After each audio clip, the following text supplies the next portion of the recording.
So, this morning I'd like to talk to you about buttons. So, not the kind of buttons that we wear, but the buttons that people push and that cause us to react in unproductive ways. One of our senior monastics, I think it was on the BBC or on the talk, said that our teacher's job is to push our buttons, and our job as students is to take off our buttons. And we have a very good teacher, so our buttons get pushed a lot. Yes.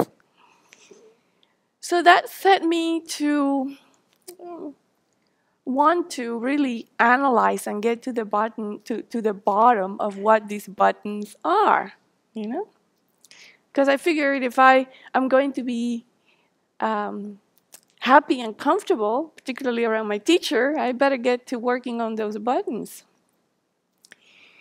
And so the first thing I wanted to understand was where and what are these buttons. So I looked at look at the physical world first to see, are these buttons something physical? And so obviously I have no buttons anywhere in my body other than the ones I wear in the clothes. So the physical body is definitely not a location for these buttons. So then that left the mind as the only other possibility.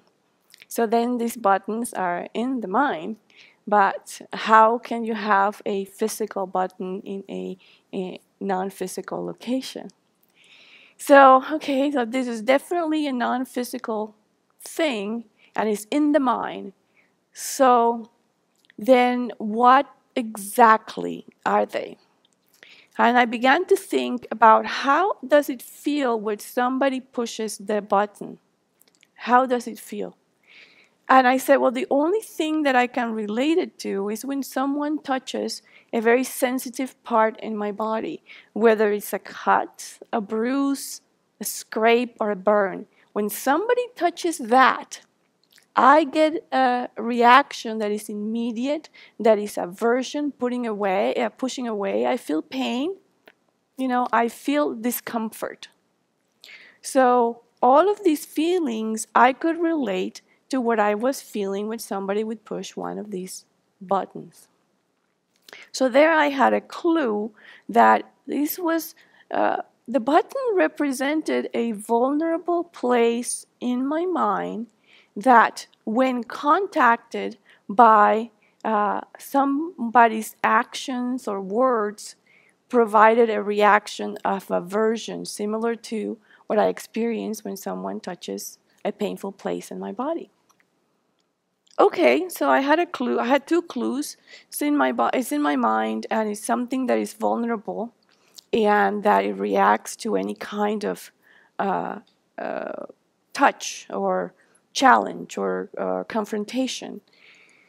So, doing more thinking, I realized that the only thing that this could be then is a thought, right? Because that's what lives in our mind, our images or thoughts, concepts, ideas. So then, it's not an image. So it's got to be a concept, an idea, or a thought that when confronted by either sound or sight produces a reaction.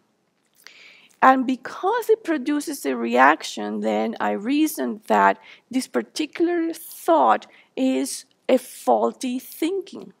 It's an invalid way of thinking that when confronted with reality produces a reaction. It's like an aversion, a friction. And what does that? Well, the only thing that I thought would do that would be a faulty syllogism. When we subscribe in our minds to faulty syllogisms, we create, according to my experience, a vulnerability in our mind that is subject to reaction when confronted with reality or with a different, with something that challenges that idea or that thought. So, okay, I wanted to test that. Is this true? Am I on the wrong, I'm on the right track here? So I decided to investigate a particular button that seems to be pushed often. And I sat down to figure out, okay, how does this all relate to this particular reaction? What I discovered when I looked at that was that the thinking underneath that button was, well, this person, it went like this. This person, no, I don't like to be told what to do because I am older and more experienced than this person. So the person in particular that was telling me what to do, I perceived to be younger, actually he's younger in age. And then my faulty thinking was, because this person is younger in age, therefore she or he doesn't have the experience or knowledge that I have as an older person, and therefore is not able to tell me what to do. So that's the faulty thinking. So what happens is that real? Is that truth? Is that valid? Well, no, it isn't. There's a number of young people in this room, all of whom know more than I do in a number of areas: math, science, computers, cooking, to name a few. So it was obvious to me that whenever that faulty thinking was challenged by the experience, that I was going to have that same reaction. So then, in order to dismantle this button, what I had to do was to replace that faulty thinking with a thought that was more in line with reality, more in line with correct reasoning. And so then how do I replace that? Well, I had to come up with something to replace it. And so the syllogism that I came up with was, I like to help others because I value teamwork. And so then I began the job of, whenever confronted with that triggering situation, I would bring to mind both the faulty thinking and the new thought so that I could replace one with the other. So that, okay, I know that I'm feeling confronted and pushed because my button is being pushed, because I'm thinking that this person should not be telling me what to do because I'm older, I'm more experienced. But that's faulty thinking. That is not good reasoning. So I'm going to replace it with this new thought that is, I like to help others because I value teamwork.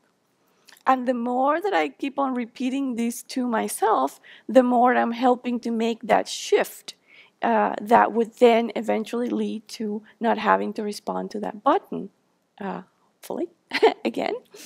And so this exercise has then prompted really a curiosity about how many more buttons can I find, and and how many more buttons can I replace?